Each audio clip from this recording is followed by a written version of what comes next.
നമുക്ക് ജീവിതത്തിനൊരു ലക്ഷ്യം. ആ ലക്ഷ്യം ദുഃഖനാശവും സുഖപ്രാപ്തിയുമാണ്.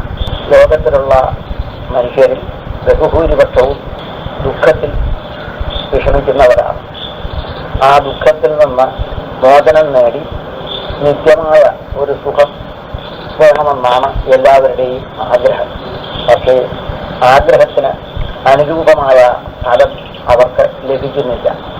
കാരണം അവര് സുഖത്തിന് സാധാരണ ഒരു ഉപകരണമായി വെച്ചിരിക്കുന്നത് ലൗകിക വിഷയങ്ങളാണ്. ലൗകിക വിഷയങ്ങളിൽ നിന്ന് കിട്ടുന്ന സുഖം കൊണ്ട് തൃപ്തിപ്പെടാനാണ് ഏറിയ ആളുകളും ആഗ്രഹിക്കുന്നത്. അങ്ങനെ വളരെ കാലം ലൗകിക ഭോഗങ്ങളിൽ മുഴുകിയിരിക്കുന്ന ജീവന് ക്രമേണ ബുദ്ധിവികാസം സിദ്ധിക്കുമ്പോൾ അവൻ ശാശ്വത സുഖം എന്തെന്ന് അന്വേഷിക്കും. അങ്ങനെ അന്വേഷിക്കുമ്പോഴാണ് ഈ നാനാതരത്തിൽ കാണുന്ന സുഖങ്ങളുടെ എല്ലാ ഇരിപ്പിടം, അതായത് കേന്ദ്രസ്ഥാനം എന്തെന്ന് അന്വേഷിക്കാൻ തുടങ്ങുന്നത്. അങ്ങനെ അന്വേഷിച്ച് ചെല്ലുമ്പോൾ സുഖം ഈശ്വര സ്വരൂപമാണെന്ന് അവന് മനസ്സിലാക്കും. ഈശ്വരൻ സുഖസ്വരൂപനാണ്. ആ ഈശ്വരനെ തന്നിൽ സാക്ഷാത്കരിച്ചെങ്കിൽ മാത്രമേ ശാശ്വതമായ സുഖം ലഭിക്കുകയുള്ളൂ എന്നവന് മനസ്സിലാക്കും. പക്ഷെ ഈ ലക്ഷ്യത്തിലെത്തുന്നതിന് എല്ലാവർക്കും സാധ്യമല്ല. അതിന് നമ്മളുടെ ഋഷീശ്വരന്മാർ സാധാരണക്കാരന്റെ ബുദ്ധിയെ, അനുഭവത്തെ, വ്യവഹാരത്തെ സമ്മതിച്ചുകൊണ്ട് ഏതാണ്ട് ചാർവാകമതം മുതൽ അദ്വൈതമതം വരെയുള്ള പ്രസ്ഥാനങ്ങൾ ആവിഷ്കരിച്ചിട്ടുണ്ട്. ഇവ ഒന്നിനൊന്ന് ചിന്താഗതി മുന്നോട്ട് പോയിക്കൊണ്ടിരിക്കുന്നതാണ്. ചാർവാകൻ എന്ന പദത്തിനർത്ഥം ചാരുവായിരിക്കുന്ന വാക്കോട് കൂടിയവെന്നാണ്. കേൾക്കുമ്പോൾ ശരിയാണെന്ന് തോന്നി. അവന് പ്രത്യക്ഷം മാത്രമേ പ്രമാണമായിട്ടുള്ളൂ. ഇന്ദ്രിയങ്ങൾ കൊണ്ട് കാണുന്നതിൽ കവിഞ്ഞ് ഒരു വസ്തു ഉണ്ടെന്ന് അവൻ വിശ്വസിക്കുന്നില്ല. പ്രത്യക്ഷം ഏകം പ്രമാണം നാതിരികൃതം മാനാഭാവാത് നാസ്തി പരലോക. ഈ പ്രത്യക്ഷം മാത്രമേ പ്രമാണമായിട്ടുള്ളൂ.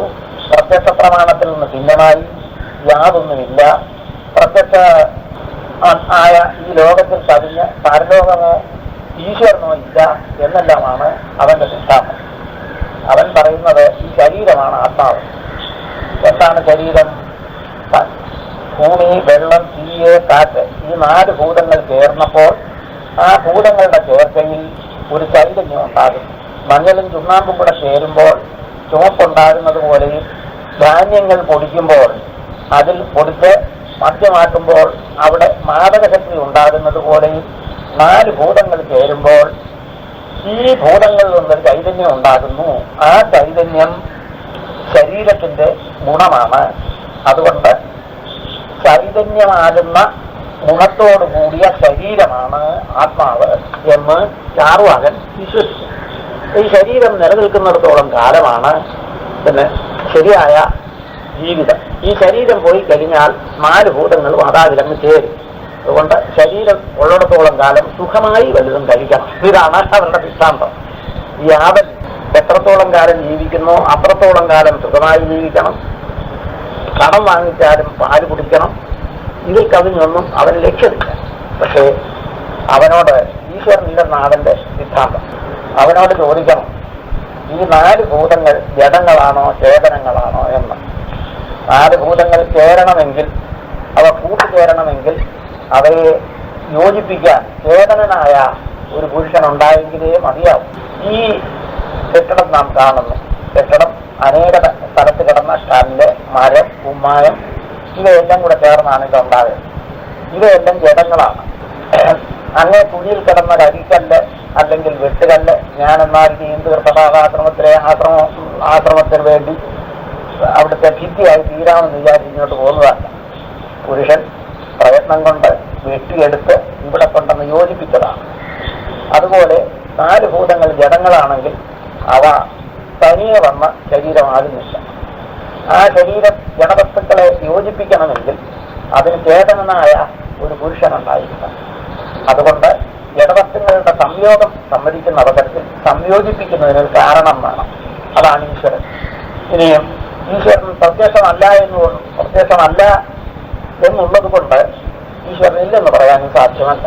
എന്തെന്നാൽ കാണപ്പെടാത്ത ഒരു വസ്തു ഇല്ലെന്ന് പറയുന്നത് ശരിയല്ല. പ്രത്യക്ഷത്തെ പോലെ തന്നെ അനുമാനവും പ്രമാണമാണ്. ഒരാള് ഞാൻ കണ്ടതേ വിശ്വസിക്കൂ എന്ന് പറയുന്നു. അങ്ങനെ പറയുന്ന ആളോട് ചോദിക്കണം, ഒരാൾ ഗർഭത്തിൽ കിടക്കുമ്പോൾ അയാളുടെ അച്ഛൻ മരിച്ചു. ഇയാൾ ജനിച്ചപ്പോൾ അയാളുടെ അച്ഛനെ കണ്ടിട്ടില്ല. കാണാത്ത അച്ഛനില്ലെന്ന് വേണം അയാൾ പറയാൻ. എനിക്ക് അച്ഛനില്ല എന്ന് അയാൾ പറയാം. അതയാൾ സമ്മതിച്ചില്ല. അപ്പോഴെന്താണ്? അച്ഛനില്ലാതെ മകൻ ഉണ്ടാകുകയില്ല. അപ്പൊ കാരണമില്ലാതെ കാര്യം ഉണ്ടാവുകയില്ല. ആ നിലയിൽ കാണാത്ത വസ്തുക്കൾ ഇല്ലെന്ന് പറയാൻ സാധ്യമല്ല. അത് കണ്ടില്ല എന്നുള്ളത് കൊണ്ടില്ലെന്ന് പറയാൻ സാധ്യമല്ല.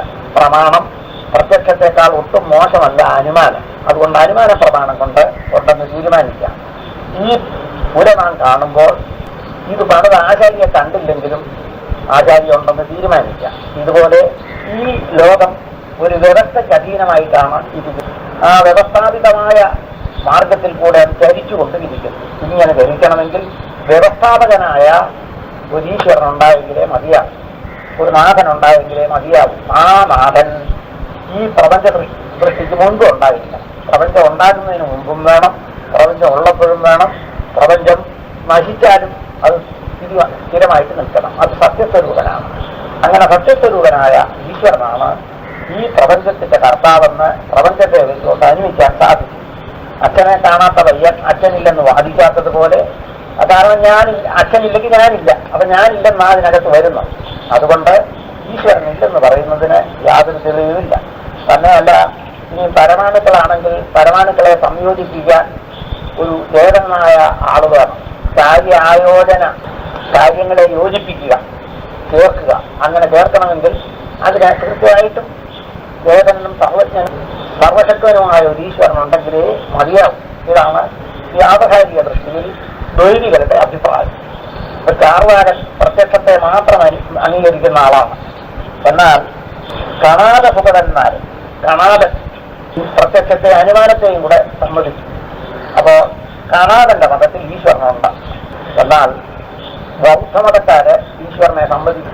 ബുദ്ധന്റെ അഭിപ്രായത്തിൽ ഈ കാണുന്നത് ഈ പ്രപഞ്ചം അന്വേഷിച്ച് എല്ലുന്ന അവസരത്തിൽ വെറും ശൂന്യമാണെന്നാണ്. അതിൽ മാധ്യമികൻ, യോഗാചാരൻ, സൗത്രാന്തികൻ, വൈഭാഷികൻ എന്ന 4 കൂട്ടർ. അവരുടെ അഭിപ്രായത്തിൽ മാധ്യമനാണ് കേണൻ. അയാളുടെ അഭിപ്രായത്തിൽ നമ്മൾ ഓരോന്നും പരിശോധിച്ച് ചെല്ലുമ്പോൾ ശൂന്യതയിൽ ചെന്ന് കലാശിക്കും. ഈ കാണുന്നത് മുഴുവൻ ശൂന്യമാണ്. അങ്ങനെ ശൂന്യമായ ഒന്നിൽ ഈ പ്രപഞ്ചം നമുക്ക് തോന്നുകയാണെന്നാണ്. ശൂന്യത്തിൽ കച്ചിതമാണെന്നാണ്. ആകാശം ശൂന്യമാണ്. ആ ആകാശത്തിൽ നമ്മൾ പരപ്പ്, മേഘങ്ങൾ, ഇങ്ങനെയുള്ള അനേക സാധന സാമഗ്രികൾ കാണുന്നുണ്ട്. അവയെല്ലാം ശൂന്യത്തിൽ ബുദ്ധി കൊണ്ട് നമ്മൾ കൽപ്പിച്ചിരിക്കുകയാണ്. ശൂന്യമാണ്. അതുകൊണ്ട് മനസ്സ് ചിന്തിച്ച് എന്നിട്ട് ശൂന്യാവസ്ഥയിൽ ഇരിക്കുന്ന അവസരത്തിൽ സർവവും കെട്ടടങ്ങുന്നു. കർമ്മങ്ങളും സർവവും. അതാണ് നിർവ്വാണം എന്നാണ് ഈ മാധ്യമകന്മാരുടെ സിദ്ധാന്തം. എന്നാൽ യോഗാചാരന്മാരുടെ അഭിപ്രായം ഈ കാണുന്നത് മുഴുവൻ ബുദ്ധിക്ക് വെളിയിലല്ല. നമ്മൾ ഏതെങ്കിലും ഒരു വിഷയത്തെക്കുറിച്ച് ഉണ്ടെന്ന് പറയണമെങ്കിൽ അതിനൊരു ബോധം വേണം. ബോധമില്ലാതെ ഒരിക്കലും ഒരു വിഷയത്തെക്കുറിച്ച് നമുക്കറിയാൻ സാധ്യമല്ല. അതുകൊണ്ട് ഈ കാണുന്നതെല്ലാം ബോധത്തിലാണ്. ആ ബോധമോ ക്ഷണം തോറും ഇങ്ങനെ മാറിക്കൊണ്ടിരിക്കുന്നതുമാണ്. അതങ്ങനെ ക്ഷണിക വിജ്ഞാനം. ആ ക്ഷണിക വിജ്ഞാനത്തിന് ആലയ വിജ്ഞാനമെന്നും വൃത്തിവിജ്ഞാനമെന്നും 2 തരത്തിൽ പറയും. ആലയ വിജ്ഞാനം എന്ന് പറഞ്ഞാൽ ഞാനെന്നുള്ള ബോധം. വൃത്തിവിജ്ഞാനം എന്ന് പറഞ്ഞാൽ ഈ ചുറ്റുപാടും കാണുന്ന ഇതല്ല. അവൻ ചുറ്റുപാടും കാണുന്നതെല്ലാം തന്നെ നമ്മുടെ ബോധത്തിൽപ്പെട്ടതാണ്. ക്ഷണതോറും അത് മാറിക്കൊണ്ടിരിക്കുക. നാം മാറുന്നില്ലെന്ന് തോന്നുന്നത് സാദൃശ്യജ്ഞാനം കൊണ്ടാണ്. ഒരു നദി കഴിഞ്ഞ കൊല്ലം കണ്ടു, ഈ കൊല്ലം കണ്ടപ്പോൾ ഞാൻ ആ നദി കണ്ടു എന്ന് നമ്മൾ പറയാറുണ്ടെങ്കിലും ആ നദിയിലെ വെള്ളം കണ്ട അവസരത്തിൽ തന്നെ അങ്ങ് പ്രവഹിച്ചു പോകും. പിന്നെ ഇങ്ങനെ വന്നുകൊണ്ടിരിക്കുക. എന്നാൽ അങ്ങനെ പ്രവഹിച്ചു പോകുന്നതായ ആ നദി സാദൃശ്യം കൊണ്ടാണ് അത് സ്ഥിരമായി നിൽക്കുന്നു. കഴിഞ്ഞ കൊല്ലത്തെ ആറ് തന്നെയാണ് ഇതാണെന്ന് പറയുന്നത്. അതുപോലെ ക്ഷണം തോറും മാറിക്കൊണ്ടിരിക്കുന്നതായ ബുദ്ധി ക്ഷണിക വിജ്ഞാന ധാരയാണ് ഈ പ്രപഞ്ചമെന്നും അത് സാദൃശ്യജ്ഞാനം കൊണ്ട് നമുക്ക് പഴയതുപോലെ നിലനിൽക്കുന്നു തോന്നുന്നു എന്നുമാണ് അവരുടെ പക്ഷം. ബുദ്ധിക്ക് വെളിയിൽ യാതൊന്നുമില്ല. ആ ബുദ്ധി ക്ഷണികമാണ്, ക്ഷണം തോറും മാറിക്കൊണ്ടിരിക്കുന്നു. അങ്ങനെ ക്ഷണിക വിജ്ഞാന ധാരയാണ് ഈ അവരുടെ ആത്മാവ് ഇങ്ങനെ തുറന്നു നിൽക്കുന്ന അവസ്ഥയാണ്. ഇനിയും സൗത്രാന്തികന്റെ അഭിപ്രായത്തിൽ പിന്നെ പുറമേ പ്രപഞ്ചം നമ്മൾ കാണുന്നുണ്ടെങ്കിൽ ആ കാണുന്നത് ബുദ്ധിയുടെ ഒരു പരിണാമം മാത്രമാണ്. അല്ലാതെ ബുദ്ധിയിൽ നിന്ന് വെളിയിൽ ഉണ്ടെന്ന് നമുക്ക് തോന്നുകയാണ്. മറ്റേ ബുദ്ധിക്ക് മാത്രമേ ഉള്ളൂ, ബോധം മാത്രമാണെന്നാണ് പറഞ്ഞത്. പക്ഷേ പുറമേ ഇങ്ങനെ നമ്മൾ കാണുന്നുണ്ട്. അതുകൊണ്ട് കാണുന്നുണ്ടെങ്കിലും ബോധത്തിന് ഭിന്നമായിട്ട് അതില്ല. എന്നാൽ അകത്തും പുറത്തും പ്രപഞ്ചം ഉണ്ടെന്ന് വൈഭാഷികൻ പറയും. ഇങ്ങനെ അവർ ഈശ്വരനെ അംഗീകരിക്കുന്നില്ല, ഈശ്വരനില്ലെന്നാണ് അവരുടെ വിചാരം. എന്നാൽ ന്യായമതക്കാര് ഈശ്വരനെ സമ്മതിക്കുന്നുണ്ട്. അവരാണ് അനുമാന പ്രമാണം കൊണ്ട് ഈശ്വരനുണ്ടെന്ന് സ്വീകരിക്കുന്നത്. അവര് രണ്ട് തരത്തിൽ പദാർത്ഥങ്ങളെ വിഭജിച്ചിട്ടുണ്ട് ഈ പ്രപഞ്ചത്തിൽ. ഒന്ന് ഭാവപദാർത്ഥം, മറ്റൊന്ന് അഭാവപദാർത്ഥം. ഇങ്ങനെ രണ്ടായിട്ട് ഭാവപദാർത്ഥത്തെ 6ആയിട്ട് വിഭജിച്ചു. ദ്രവ്യം, ഗുണം, ദ്രവ്യം, ഗുണം, കർമ്മം, സമവായം, അഭാവം. ദ്രവ്യം, ഗുണം, കർമ്മം, ദ്രവ്യഗുണകർമ്മ വിഭാഗ, ദ്രവ്യ ഗുണ കർമ്മ, പിന്നെ ഇങ്ങനെ 7. അതിൽ 6 ഭാവപദാർത്ഥങ്ങൾ, 1 അഭാവവും. ഇങ്ങനെ രണ്ടായിട്ട് വെച്ചിട്ടുണ്ട്. അപ്പോൾ ദ്രവ്യ ഗുണ കർമ്മ, ദ്രവ്യ ഗുണം കർമ്മം സമവായം, ദ്രവ്യ ഗുണ കർമ്മ സാമാന്യ വിശേഷം സമവായം അഭാവം. ഇങ്ങനെ 7 പദാർത്ഥങ്ങൾ. ദ്രവ്യം, ഗുണം, കർമ്മം, സാമാന്യം, വിശേഷം, അഭാവം. അപ്പോൾ ഇങ്ങനെ ദ്രവ്യം എന്ന് പറയുന്നത് ഗുണവും ക്രിയയും ഉള്ളതിന്റെ പേരാണ് ദ്രവ്യം. ദ്രവ്യം എന്ന് പറയുന്നത്. ഒരു ദ്രവ്യം എന്നൊരെണ്ണത്തെ പറയണമെങ്കിൽ അതിനൊരു ഗുണം വേണം. ഗുണമെന്ന് പറയുന്നത് നമ്മളെ ഇന്ദ്രിയങ്ങൾ കൊണ്ട് ഗ്രഹിക്കുന്ന രസം. അതിന് 24 ഗുണങ്ങളെ അവർ അംഗീകരിച്ചിട്ടുണ്ട്. അതാണ് ഗുണങ്ങളെന്ന് പറയുന്നത്. രൂപരസഗന്ധസ്പർശ സംഖ്യാ പരിമാണ പ്രതിത്വ സംയോഗ, ഇങ്ങനെയുള്ളതെല്ലാം ഗുണങ്ങളാണ്. ആ ഗുണവും വ്യാപാരം, ഉത്ക്ഷേപണം, ആലിംഗനം മുതലായ പൊക്കുക, താക്കുക മുതലായ ക്രിയകളുള്ളതാണ് ദ്രവ്യം. ഗുണങ്ങളെന്ന് പറഞ്ഞാൽ ഈ ദ്രവ്യത്തെ ആശ്രയിച്ചിരിക്കുന്ന മുമ്പേ പറഞ്ഞ 24 പദാർത്ഥങ്ങളാണ് ഗുണങ്ങൾ. ദ്രവ്യ, ഗുണം, കർമ്മം, എടുക്കുക, താക്കുക, കർമ്മം. സാമാന്യം, സാമാന്യം എന്ന് പറയുന്നത് ജാതി, വൃക്ഷം സാമാന്യമാണ്. മാവ്, തെങ്ങ് മുതലായതെല്ലാം വിശേഷങ്ങൾ. അപ്പോൾ ദ്രവ്യ, ഗുണ, കർമ്മ, സാമാന്യ, വിശേഷം. സമവായം, സമവായം എന്ന് പറയുന്ന ഒരു സംബന്ധമാണ്. അപ്പോൾ ഗുണവും ഗുണിയും ജാതിയും വ്യക്തിയും ക്രിയയും ക്രിയാവാനും തമ്മിലുള്ള സംബന്ധത്തിന്റെ പേരാണ് സമവായ സംബന്ധം എന്ന് പറയുന്നത്. അപ്പോൾ സമവായേന സംബന്ധം, ഇപ്പം നൂലും പത്രവും തമ്മിലുള്ള സംബന്ധത്തിന്റെ പേര് സമവായ സംബന്ധമെന്നാണ്. ഇത്രയും ഭാവപദാർത്ഥങ്ങൾ ദ്രവ്യങ്ങളായിട്ട് അംഗീകരിച്ചിട്ട് മറ്റേത് അഭാവം. അതിന് അഭാവത്തെ അവർ 4ആയിട്ട് തിരിച്ചിട്ടുണ്ട്. പ്രാഗഭാവം, പ്രബന്ധാഭാവം, അന്യോന്യാഭാവം, അത്യന്താഭാവം, ഇങ്ങനെ 4ആയിട്ട് തിരിച്ചിട്ടുണ്ട്. ഇതിൽ ദ്രവ്യത്തെ 9ആയിട്ട് തിരിച്ചിട്ടുണ്ട്. അപ്പോൾ ദ്രവ്യം പൃഥ്വി, അപ്പ, തേജസ്, വായു, ആകാശം, കാലം, ദിക്ക്, ആത്മാവ്, മനസ്സ്, ഇങ്ങനെ 9ആയിട്ട്. അതിൽ പൃഥ്വി, അപ്പ, തേജസ്, വായു, ഇത്ര എണ്ണം അതിന്റെ പരമാണുക്കൾ നിത്യങ്ങളും ബാഹ്യവസ്തുക്കളും ഒക്കെ അനിത്യങ്ങളാണെന്നാണ് അവരുടെ പക്ഷം. പിന്നെ പൃഥ്വി, അപ്പ, തേജസ്, വായു, ആകാശം, കാലം നിത്യമാണ്. കാലം, ദിക്ക്, കിഴക്കേ പടിഞ്ഞാറ് എന്നുള്ള ദിക്ക്, ആത്മാവ്, മനസ്സ്. ആത്മാവിനെ 2ആയിട്ട് തിരിച്ചിട്ടുണ്ട്. ആത്മാവെന്ന് പറഞ്ഞാൽ ജ്ഞാനഗുണമാണ്. ജ്ഞാനമാകുന്ന ഗുണത്തോടു കൂടിയാണ് ആത്മാവ്. ആത്മാവിനെ ജീവനെന്നും പരനെന്നും 2ആയിട്ട് തിരിച്ചിട്ടുണ്ട്. അത് വിഭുവാണ്, ഈശ്വരനാണ്. ഈശ്വരനെന്ന് ഭിന്നനാണ് ജീവൻ. ജ്ഞാനാശ്രയം ആത്മാ, ജ്ഞാനത്തിനാശ്രയമാണ് ആത്മാവ്. ആ ആത്മാവ് സർവജ്ഞനായി ഈശ്വരൻ ഒന്ന് പ്രത്യേകം നിൽക്കുന്നു. അദ്ദേഹമാണ് ഈ പ്രപഞ്ചത്തിന് നിമിത്ത കാരണം. നിമിത്ത കാരണം എന്ന് വെച്ചാൽ കർത്താവ്. ഈ പ്രപഞ്ചം ഉണ്ടാക്കുന്നതിനുള്ള ഉപാദാന കാരണങ്ങൾ നിത്യങ്ങളായ അണുക്കൾ ഇതാണ്. അപ്പോൾ അവരുടെ മതപ്രകാരം ഭൂമി, വെള്ളം, തീയ്, കാറ്റ്, ഇത്രയും എണ്ണത്തിന്റെ അണുക്കൾ, പരമാണുക്കൾ, ഈശ്വരന്റെ ഇച്ഛ കൊണ്ട് ആ പരമാണുക്കളിലൊരു ചലനമുണ്ടാകും. ജീവന്മാർ അനേകമുണ്ട്. ശരീരം ഭിന്നമാണ്, പക്ഷേ അതെല്ലാം അനാദിയാണ്. കർമ്മങ്ങളും കർമ്മയോടുകൂടി ഇരിക്കുകയാണ് ചെയ്യുന്നത്. കർമ്മത്തിനനുസരിച്ച് ജനനം, ജനനത്തിനനുസരിച്ച് മരണം, ഇങ്ങനെ പ്രളയാവസ്ഥ വരുന്നു. ആ പ്രളയാവസ്ഥയിൽ ജീവൻ അതിന്റെ തനി രൂപത്തിൽ ഇരിക്കുന്നു. ആ കർമ്മത്തിനനുസരിച്ച് വീണ്ടും ജീവനെ സൃഷ്ടിക്കുന്നു. ജീവനെ സൃഷ്ടിക്കണമെന്ന് വിചാരിക്കുന്നതായ അവസരത്തിൽ ഈശ്വരന് ഇച്ഛ ഉണ്ടാകുമ്പോൾ ആ ഇച്ഛ നിമിത്തം പരമാണുക്കൾ ചലിക്കുന്നു.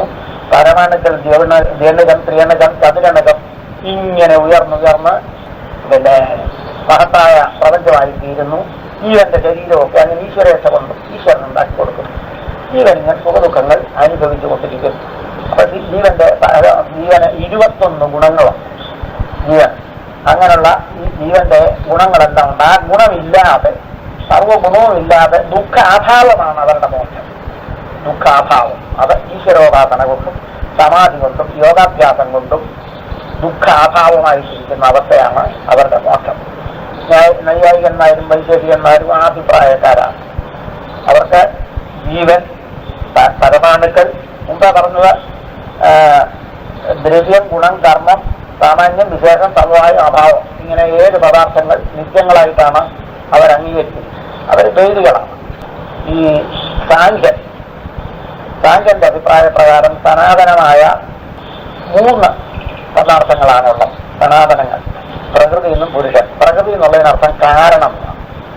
അപ്പോൾ കാരണം, ഈ ലോകം ഉണ്ടാകണമെങ്കിൽ അതിനൊരു ഉപാദാന കാരണം ഉണ്ടായിരിക്കണം. ഉപാദാന കാരണമാണ് പ്രകൃതി.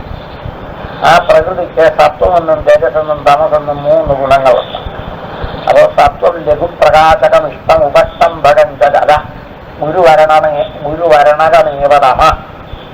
ഇങ്ങനെ സത്വം പ്രകാശകം, സത്വഗുണത്തിന് സത്വം ലഘുപ്രകാശകം. സത്വഗുണത്തിന്റെ ലക്ഷണം ലഘു, ഭാരമില്ലാതെ തെളിച്ചെന്താണ്.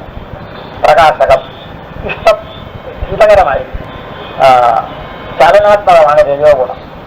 ഭാരം തോന്നിക്കുന്നതും പിന്നെ ജഡവുമാണ് തമോ ഗുണം. അപ്പോൾ ഈ സത്വത്തിന്റെയും രജസിന്റെയും തമസിന്റെയും സാമ്യാവസ്ഥയ്ക്കാണ് മൂലപ്രകൃതി, മൂലകാരണം എന്ന് പറയുന്നത്. അതാണ് മൂലപ്രകൃതി.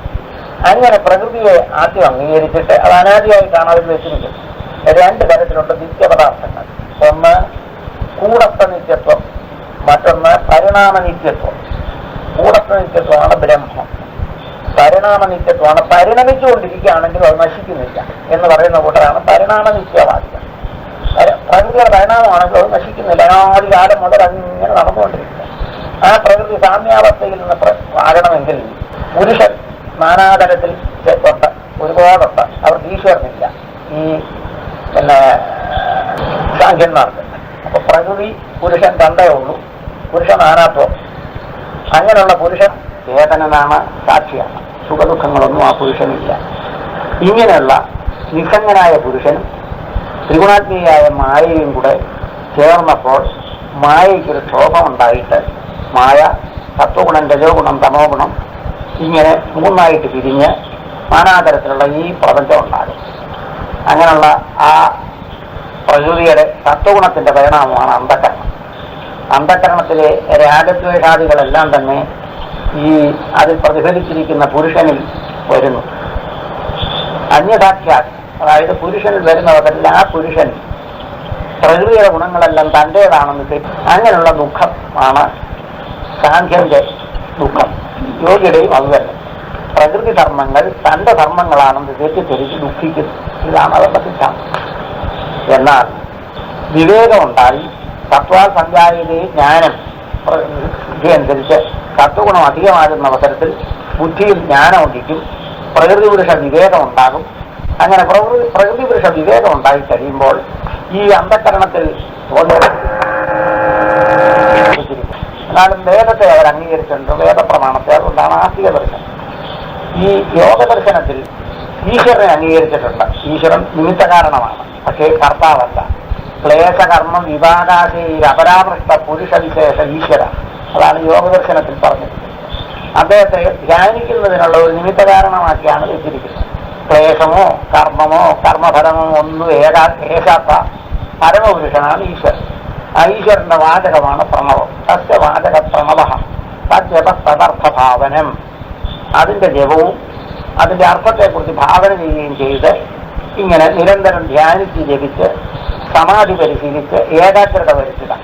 അങ്ങനെ ഏകാഗ്രത വരുന്നതായ അവസരത്തിൽ ഈ മനസ്സ് ഏകാഗ്രത ഒരേ ഒരു വടിവിലാകും. അപ്പോൾ പ്രത്യക്ഷം, അനുമാനം, ഉപമാനം, ശബ്ദം, അർത്ഥാപത്തി മുതലായ പ്രമാണങ്ങൾ വഴിയും വിപര്യം തെറ്റിദ്ധാരണ വഴിയും വികല്പം വഴിയും നിദ്ര വഴിയും സ്മരണ വഴിയും ഉണ്ടാകുന്ന മനോവൃത്തികളെല്ലാം അങ്ങ് നശിക്കും. അങ്ങനെ മനോവൃത്തികൾ നശിച്ചു കഴിയുമ്പോൾ മനസ്സ് സ്വസ്ഥമാണ്. അങ്ങനെ മനോവൃത്തി ഇല്ലാതാകുന്ന അവസരത്തിൽ ആത്മാവ് സദാ ദൃഷ്ടസ്വരൂപിയ അവസ്ഥാണ്. ആത്മാവ് അപ്പോൾ തന്റെ സ്വരൂപത്തിൽ ഇരിക്കും. അതാണ് അവരുടെ യോഗത്തിന്റെ ഫലം. നമ്മൾ സാഖ്യം യോഗം ഏതാണ്ട് രണ്ടും ഒരുപോലെ തന്നെയാണ്. ഈശ്വരോപാസനയെ യോഗി അംഗീകരിക്കുന്നു. സാഖ്യനത് പൂർവമീമാംസ എന്ന് പറയുന്ന കർമ്മഭാഗമാണ്. അതിൽ സമഷ്ടിയായ ഒരു ഈശ്വരനെ അംഗീകരിക്കുന്നില്ല, കർമ്മത്തിനാണ് പ്രാധാന്യം കൊടുത്തിരിക്കുന്നത്. ഈ മീമാംസാ ദർശനം കർമ്മഫലം കൊടുക്കുന്നത് ആകൃഷ്ടമാണ്. അപ്പൊ ജീവനെല്ലാം പ്രത്യേകം ഓരോ ശരീരത്തിലും പ്രത്യേകമുണ്ട്. ആ ജീവന്റെ കർമ്മഫലമനുസരിച്ച് ഇങ്ങനെ സൃഷ്ടിചക്രം നടന്നുകൊണ്ടിരിക്കുന്നതാണ്. വേദം നിത്യമാണ്. വേദത്തിൽ പറയുന്ന ധർമ്മങ്ങളെല്ലാം സത്യം. വേദം കർമ്മപ്രധാനമാണ്. മനുഷ്യനെ അധർമ്മത്തിൽ നിന്ന് പിന്തിരിപ്പിച്ച് കർമ്മമാർഗത്തിലേക്ക് കൊണ്ടുപോവുകയാണ്. അങ്ങനെ ധർമാനുഷ്ഠാനം നിത്യം, നൈമിത്തികം, കാമ്യം ഇങ്ങനെയുള്ള കർമ്മങ്ങളുണ്ട്. അതിൽ നൈമിത്തികങ്ങളെയും കാമങ്ങളെയും ഉപേക്ഷിച്ച് നിത്യകർമ്മങ്ങൾ ചെയ്ത് അന്ധകരണശുദ്ധി വന്നാൽ ആ ജീവന് അന്ധകരണശുദ്ധി വരുന്ന അവസരത്തിൽ ബന്ധങ്ങളെല്ലാം മാറുന്നു. അത് അവൻ സ്വസ്ഥനായി മുക്തനായി തീരുന്നു എന്നൊരു പക്ഷം. അഥവാ ഇവിടെ വെച്ച് കർമ്മങ്ങൾ ചെയ്തിട്ട് കാമ്യകർമ്മങ്ങൾ ചെയ്താൽ സ്വർഗാദി ലോകങ്ങളിൽ ചെന്ന് അവിടുത്തെ സുഖം അനുഭവിച്ചിട്ട് കർമ്മം ചെയ്യുമ്പോൾ വീണ്ടും ഇവിടെ വരുന്നു. ഇങ്ങനെ പ്രഭാകരന്മാര് മുതലായ പല കെട്ടുകാരുണ്ട് ഈ മീമാംസ ഭാഗത്തിലും. അവരും പ്രപഞ്ച സത്യമാണെന്ന് വിശ്വസിക്കുന്നവരാണ്. അവരെ ജീവൻ മാത്രമേ ഉള്ളൂ, ജീവന്റെ കർമ്മവും ഇതാണ് പ്രധാനമായിട്ട് അവർ അംഗീകരിക്കുന്നത്. അദ്വൈത വേദാന്തം വേദത്തിന്റെ ഉപക്രമോപസംഹാരാദികൾ കൊണ്ട് വേദത്തിൽ ഏകവും പൂർണ്ണവുമായ ഒരു ഈശ്വരനെ ഉള്ളൂ എന്നാണ് അവരുടെ സിദ്ധാന്തം. ഏകനാണ്, പൂർണ്ണനാണ്. അങ്ങനെ ഏകനും പൂർണ്ണനുമായ ഒരു ഈശ്വരനെ അംഗീകരിക്കുമ്പോൾ സത്യം എന്ന് പറയുമ്പോൾ മാറ്റമില്ലാത്തതാണ്. ആ മാറ്റം ദേശം കൊണ്ടോ കാലം കൊണ്ടോ വസ്തു കൊണ്ടോ ഉണ്ടാകാൻ പാടില്ല. അങ്ങനെ വരുമ്പോൾ ഏകനും പൂർണ്ണനും നിത്യമായ ഒരു ഈശ്വരനാണ് വേണ്ടത്. ആ ഈശ്വരൻ എല്ലായിടത്തും നടന്നിരിക്കുന്നുണ്ട്. അതിന് ബ്രഹ്മം എന്നൊരു പേര്. അങ്ങനെയുള്ള ആ ഈശ്വരൻ ആണ് ഈ പ്രപഞ്ചത്തിൽ കാരണം എന്ന അദ്വൈതികൾ സിദ്ധാന്തം. ആ അവസരത്തിൽ ഈ നൈയായികന്മാരുടെയും വൈശേഷികന്മാരുടെയും സാഖ്യന്മാരുടെയും യോഗികളുടെയും രീതിയിൽ പറഞ്ഞിരിക്കുന്ന ഉപാദാന കാരണം നിത്യമാണെന്നുള്ളത് അംഗീകരിക്കുന്നില്ല വേദാന്തികൾ. കാരണം രണ്ട് സത്യപദാർത്ഥങ്ങൾ ഇരിക്കാനൊക്കെ ഉള്ളതാണ് വേദാന്ത സിദ്ധാന്തവും യുക്തിയും. സത്യമെന്ന് വെച്ചാൽ അത് ദേശം കൊണ്ടും കാലം കൊണ്ടും വസ്തു കൊണ്ടും നശിക്കാത്തതായിരിക്കണം. അപ്പോൾ ദേശം കൊണ്ട് നശിക്കുന്നതാണെങ്കിൽ ഉണ്ടായതാകണം, കാലം കൊണ്ട് നശിക്കുന്നതാണെങ്കിൽ അപൂർണമാകണം, വസ്തു കൊണ്ട് നശിക്കുന്നതാണെങ്കിൽ അത് പരിമിതമായിരിക്കണം. അപ്പോൾ ഒരു വസ്തു സത്യത്തിന്റെ ലക്ഷണം അവർ പറയുന്ന അപാഠ്യം, ഒരിക്കലും മാറ്റമില്ലാതെ പൂർണ്ണമായിരിക്കുന്നതായിരുന്നു. അപ്പോൾ ഏകവും നിത്യവും പൂർണ്ണവുമായിരിക്കണം ആത്മാവ്, ഈശ്വരൻ, ബ്രഹ്മം. അത് സർവവ്യാപകമായതുകൊണ്ട് അതിനെ ബ്രഹ്മമെന്ന് പറയുന്നു. ബ്രഹ്മജീവി ബ്രഹ്മ. സാധസ്യ അവന് എല്ലായിടത്തും ഇരിക്കുന്നതുകൊണ്ട് അതിന് ആത്മാവെന്ന് പറയും. അങ്ങനെ സത്യജ്ഞാനം അനന്തം ബ്രഹ്മ. ഉപനിഷത്തിൽ തന്നെ യഥോ വായുമാനി ഭൂതാനി ജായന്തി ഏന ജാതാനി ജീവന്തി യൽപ്രയം അഭിസംവിശന്തി തദ് വിജിജ്ഞാസത്വാ തദ് ബ്രഹ്മേതി. ഈ നാനാതരത്തിൽ കാണുന്ന പ്രപഞ്ചം ഏതിൽ നിന്നുണ്ടായി, ഏതുകൊണ്ട് നിലനിൽക്കുന്നു, ഏതിൽ ലയിക്കുന്നു, അതിനെ അറിയാൻ ശ്രമിക്കുക. അതാണ് ബ്രഹ്മം എന്ന് ഉപക്രമിച്ചിട്ട് സത്യജ്ഞാനം അനന്തം ബ്രഹ്മ എന്ന് ഉപസംഹരിക്കുന്നുണ്ട്. അപ്പോൾ ഏതൊന്നിൽ നിന്നുണ്ടായി എന്ന് പറയുമ്പോൾ നിമിത്ത കാരണമെന്നർത്ഥം. ഏതൊന്നുകൊണ്ട് പുലരുന്നു എന്ന് പറയുന്നു, ഏതൊന്നിൽ ലയിക്കുന്നു എന്ന് പറയണമെങ്കിൽ ഉപാദാന കാരണവും നിമിത്ത കാരണവും പിന്നെ ഒന്നായിരിക്കണം. കാരണം തെര വെള്ളത്തിൽ നിന്നുണ്ടായി വെള്ളത്തിൽ ലയിക്കുന്നു എന്ന് പറഞ്ഞാൽ തെരയും വെള്ളവും ഒന്നെന്നാണ് അർത്ഥം. അതുപോലെ തന്നെ സ്വർണത്തിൽ നിന്ന് വളയുണ്ടായി സ്വർണത്തിൽ നിലനിന്ന് സ്വർണത്തിൽ ലയിക്കുന്നു എന്ന് പറഞ്ഞാൽ സ്വർണവും വളയും ഒരേ ഒരു പദാർത്ഥമാണെന്ന് നമ്മൾ അംഗീകരിക്കണം. ഇതുപോലെ ഉപനിഷത്തുകളിൽ രണ്ട് തരത്തിലുള്ള വാചകങ്ങളുണ്ട്. ഒന്ന് നാനാത്വത്തെ സമ്മതിച്ചുകൊണ്ട്, ഒന്ന് നാനാത്വത്തെ നിഷേധിച്ച് ഏകത്വത്തെ സമ്മതിച്ചുകൊണ്ട്. നിങ്ങൾ പ്രത്യേകം ശ്രദ്ധിക്കേണ്ട ഒരു ഭാഗമാണ്. അപ്പോൾ ജീവൻ, ഈശ്വരൻ, ജഗത്ത്, ഇങ്ങനെ മൂന്ന് പദാർത്ഥങ്ങൾ ഉണ്ട്. നമ്മൾ നിലവിൽ കാണുന്നുണ്ട്. ജീവന്മാർ അനേകമാണ്. അവരുടെ അനുഭവങ്ങൾ പ്രത്യേകമാണ്. അതുപോലെ തന്നെ ജഗത്തും നാം കാണുന്നുണ്ട്. ഈ ജീവനും ജഗത്തിനും ആധാരമായി ഇവയെ സംരക്ഷിച്ചുകൊണ്ട് ഒരു ഈശ്വരനുണ്ട്. ഇതാണ് നമ്മളുടെ സാധാരണ നിലയിലുള്ള ചോദ്യം, നിലനിൽപ്പ്. ഇതിനെ അംഗീകരിച്ചുകൊണ്ട് വേദത്തിൽ മന്ത്രങ്ങളുണ്ട്. അതേ അവസരത്തിൽ തന്നെ ഇതിനെ നിഷേധിച്ചുകൊണ്ട് ഏകമേവാദ്വിതീയം ബ്രഹ്മ, സത്യജ്ഞാനം അനന്തം ബ്രഹ്മ, യഥേദേഹ തദമുത്ര യഥമുത്ര തദന്യ മൃത്യോത മൃത്യുമാപ്നോതി ഹേവന. അപ്പോ യഥേദേഹ, ഈ ജീവനിൽ കാണുന്ന ചൈതന്യം ഏതെന്നാണോ തദമുത്ര, അതാണ് ഈ ഈശ്വരനിൽ കാണുന്നതും ഈശ്വര ചൈതന്യം തന്നെ ജീവനിൽ കാണുന്നതും. ഇത് രണ്ടായിട്ട് ആര് കാണുന്നോ അവൻ മൂർത്തിയിൽ മൂർത്തിയിലേക്ക് പോകുന്നു. ഇങ്ങനെയുള്ള അദ്വൈത ശ്രുതികളുമുണ്ട്. ഇതിലേത് വേണം അംഗീകരിക്കാൻ? ഇതിനെ സംബന്ധിച്ചിടത്തോളം പിന്നെ ദ്വൈതികളായിട്ടുള്ള ആളുകൾ ഈശ്വരനൊന്ന് വേറെ, അതിന്റെ വ്യാവഹാരിക ഭാവം അംഗീകരിച്ചിട്ട് ഈശ്വരനൊന്ന് വേറെ, ജീവനൊന്ന് വേറെ, ജഗത്തൊന്ന് വേറെ. ഈശ്വരൻ ഉപാസ്യൻ, ജീവൻ ഉപാസകൻ. ജീവൻ വ്യവഹരിക്കുന്നതാണ് ഈ പിന്നെ ലോകം എന്ന് അവരംഗീകരിച്ചിട്ടുണ്ട്. അപ്പോൾ ഈശ്വരൻ ജീവൻ ജഗത്ത്, അല്ലെങ്കിൽ ജീവൻ ഈശ്വരൻ ജഗത്ത്, ഈശ്വരനും ജീവനും തമ്മിലുള്ള ബന്ധം, പിന്നെ പ്രകൃതി അല്ലെങ്കിൽ മായ, ഇങ്ങനെയുള്ള നാനാത്വത്തെ അംഗീകരിച്ചിട്ടുണ്ട്. ആ നാനാത്വത്തെ അറിയുന്നതാണ് മുക്തി എന്നാണ് ദ്വൈതൻ പിന്നെ മധ്വമതത്തിന്റെ മറ്റ് സിദ്ധാന്തം. ഈ ജീവൻ ഈശ്വരൻ ജഗത്ത്, ഈ വ്യവഹാര ലോകത്തിൽ നമ്മൾ പുരാണങ്ങളിലും ഇതിഹാസങ്ങളിലും വേദങ്ങളിലും ഒക്കെ പറയുന്നുണ്ട്. പക്ഷേ ഈ ജീവന്റെ നാനാത്വവും അനുമാനം കൊണ്ട് ഈശ്വരനെ അറിയാമെന്നുള്ളതും അനുമാന പ്രമാണം കൊണ്ട് ഈശ്വരനെ അറിയാമെന്നുള്ളതും മറ്റു പ്രമാണം കൊണ്ട് സിദ്ധിക്കുന്നതാണ്. അതിന് വേദപ്രമാണത്തിന്റെ ആവശ്യമില്ല. ഇത് പ്രമാണം എന്നുള്ളത് പറയുമ്പോൾ അനധികത ആബാധിത ബോധന ശബ്ദ, വേദത്തിന് അനധികതവും അബാധിതവുമായിരിക്കുന്ന അർത്ഥത്തെ ബോധിപ്പിക്കുന്നതായിരിക്കണം പ്രമാണമെന്നാണ്. പ്രത്യക്ഷത്താലോ അനുമാനത്താലോ അറിയപ്പെടുന്നതായ ഒന്നിനെ വേദത്തിൽ പ്രതിപാദിച്ചാൽ അതിന്റെ പ്രമാണവാക്യം എന്നല്ല അതിന്റെ പേര്. നിങ്ങൾ ശ്രദ്ധിക്കേണ്ട ഒരു വിഷയമാണ് ഇവിടെ. പ്രത്യക്ഷം കൊണ്ടോ അനുമാനം കൊണ്ടോ ഉപമാനം കൊണ്ടോ നമുക്കറിയാവുന്ന ഒരു വിഷയം വേദത്തിൽ പറഞ്ഞാൽ അത് അനുവാദവാക്യം എന്നേ പറയും. മറ്റൊരിടത്ത് പറഞ്ഞത് എടുത്തു കാണിക്കുന്നു എന്നേ. അങ്ങനെ വേദത്തിൽ സൂര്യൻ ഉദിക്കുന്നു, സൂര്യൻ അസ്തമിക്കുന്നു, ഇങ്ങനെ പറയുന്നു. ഇതിന് പൂർവ്വവാക്യങ്ങളെന്ന് പറയും. അത് അനുവാദവാക്യങ്ങളാണ്, പ്രമാണവാക്യങ്ങളാണ്. ഏകമേവാദ്വിതീയം ബ്രഹ്മ മുതലായതെല്ലാം അത് നമുക്ക് പുതുതായിട്ട് കിട്ടുക. പ്രത്യക്ഷാദികളുണ്ടോ നമ്മുടെ ബുദ്ധിയുണ്ടോ അല്ലാതെ അറിയുന്നു. അത് വേദവാക്യങ്ങൾ കൊണ്ട് മാത്രമേ നമുക്ക് സിദ്ധിക്കുകയുള്ളൂ. സൗമ്യ സദൈവാഗ്രേവാസീൽ, ഈ അല്ലയോ പ്രിയദർശന, ഈ സൃഷ്ടിക്ക് മുമ്പ് ഇത് സത്ത് മാത്രമായിരുന്നു. ആ സത്ത് തന്നെയാണ് ഏതാത്മ്യവിധം സർവം നാനാതരത്തിൽ നമുക്ക് തോന്നുന്നത്. ഇങ്ങനെല്ലാം പറഞ്ഞിട്ട് ആത്മസ്വരൂപം ഒന്നേ ഉള്ളൂ എന്ന്, സജാതീയ വിജാതീയ സ്വഗത ഭേദമില്ലാതെ ആത്മസ്വരൂപം ഒന്നേ ഉള്ളൂ എന്ന് അദ്വൈതികൾ സ്ഥാപിക്കുന്നു. അപ്പൊ ദ്വൈതികളുടെ ഇത് വേദപ്രമാണം, മറ്റേനുമുണ്ട് വേദപ്രമാണം. ഇതേതാണ് ശരി എന്നുള്ളതാണ് ഇവിടുത്തെ മുഖ്യമായ പ്രശ്നം. പഴയ കാലം മുതൽ നടക്കുന്ന ഒരു ചോദ്യമാണ്. ഇതിൽ പ്രത്യക്ഷ പ്രമാണം കൊണ്ടും അനുമാനം കൊണ്ടും സാധിക്കാവുന്നതാണ് ഈ ജഗത്ത് ഉണ്ടെന്നുള്ളതും ജീവന്റെ നാനാത്വവും അനുമാന പ്രമാണം കൊണ്ട് സാധിക്കാവുന്നതാണ് ഈ പ്രപഞ്ചം ഒരു കാര്യമായതുകൊണ്ട് അതിനൊരു കാരണം വേണം എന്നുള്ളത് അനുമാന പ്രമാണം കൊണ്ട് സാധിക്കാവുന്നതാണ്. അപ്പോൾ പ്രത്യക്ഷ പ്രമാണം കൊണ്ടും അനുമാന പ്രമാണം കൊണ്ടും സിദ്ധിച്ചതായ ഒന്നിനെ വേദത്തിൽ പറഞ്ഞാൽ അത് വേദപ്രമാണം കൊണ്ട് സിദ്ധിക്കുന്നതല്ല, അത് അനുവാദവാക്യമാണ്. പ്രമാണം എന്ന് പറയുന്ന അവസരത്തിൽ മറ്റൊന്നിനാലും സാധിക്കാത്തതും മറ്റൊന്നിനാലും നിഷേധിക്കാൻ പാടില്ലാത്തതുമായ ഒരു സിദ്ധാന്തത്തെ ബോധിപ്പിക്കുന്നതായിരിക്കണം പ്രമാണം എന്നാണ് പ്രമാണത്തിന്റെ പ്രമയ്ക്ക് കാരണമായിട്ടുള്ളത് പ്രമാണം. പ്രമാണ യഥാർത്ഥ ജ്ഞാനം. അപ്പോൾ അതിന് ആചാര്യന്മാര് ഇങ്ങനെയാണ് നിർവചനം കൊടുത്തിരിക്കുന്നത്. ആ നിലയിൽ അദ്വൈത ശ്രുതിയെപ്പറ്റി ദ്വൈത ശ്രുതിക്ക് അറിയാനേ പാടില്ല. കാരണം ദ്വൈതത്തിൽ അദ്വൈതം ഇല്ലല്ലോ. അദ്വൈതത്തെ നിഷേധിക്കാൻ ദ്വൈതിക്ക് സാധ്യമല്ല. നേരെ പക്ഷെ അദ്വൈതം എന്നൊരവസ്ഥ അയാൾ അംഗീകരിച്ചാൽ ദ്വൈതം പോയി. മനസ്സിലായോ? അദ്വൈതം അബദ്ധമാണെന്ന് പറയുമ്പോൾ അദ്വൈതത്തെ എന്താണ് അദ്വൈതം? അദ്വൈതം അബദ്ധമാണ്.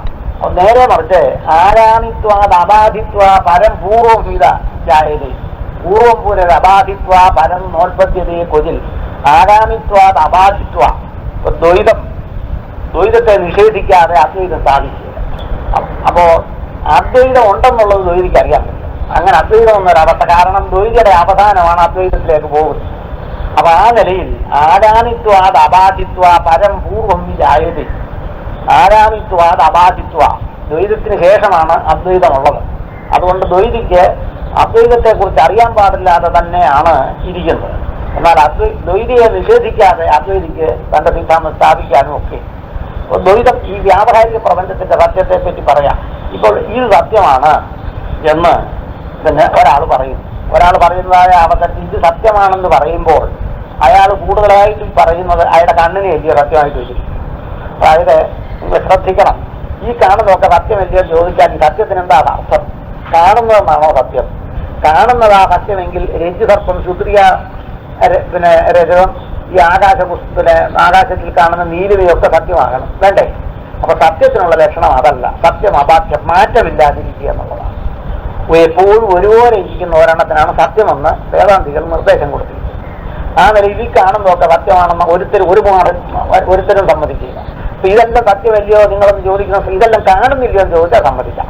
സത്യം എന്ന് പറഞ്ഞാൽ ഇന്നത്തെ ഭൗതികവാദികൾ പോലും മാറിക്കൊണ്ടിരിക്കുന്നതാണ് എന്നാണ് പറഞ്ഞിരിക്കുന്നത്. അപ്പൊ നമ്മൾ ചുറ്റുപാടും കാണുന്നതായ ഇതെല്ലാം സത്യമാണെന്ന് പറയുന്നത് ഈ കണ്ണിനെ സത്യമാണെന്നാണ് ഉള്ള വിശ്വാസത്തിലാണ്. അപ്പോൾ കണ്ണ് സത്യമാണെന്ന് പറയാൻ കണ്ണിന് സൂക്കേട് വരികയാണെങ്കിലോ കണ്ണ് മറ്റേ വിധത്തിൽ വരികയാണെങ്കിലോ അപ്പൊ പ്രമാതാവിനെ സംബന്ധിച്ചുകൊണ്ടാണ് പ്രമാണവും പ്രമേയവും നിലനിൽക്കുന്നത്. പ്രമാതാവെന്ന് വെച്ചാൽ ഇതാണ്, ഊഹിക്കുന്ന ഒരാളിനെ സംബന്ധിച്ചിടത്തോളമാണ് അങ്ങനെ ഇരിക്കുന്നത്.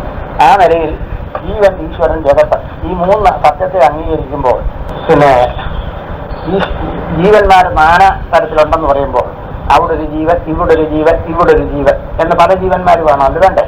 അപ്പോൾ ദേശം കൊണ്ട് മാറ്റം വരണ്ടേ? കാലം കൊണ്ട് മാറ്റം വരണം. ദേശം കൊണ്ടും കാലം കൊണ്ടും മാറ്റം വരുമ്പോൾ വസ്തു കൊണ്ട് മാറ്റം വരണം. ഇവിടെ ആദ്യം ദേശം കൊണ്ടും വസ്തു കൊണ്ടും മാറ്റം.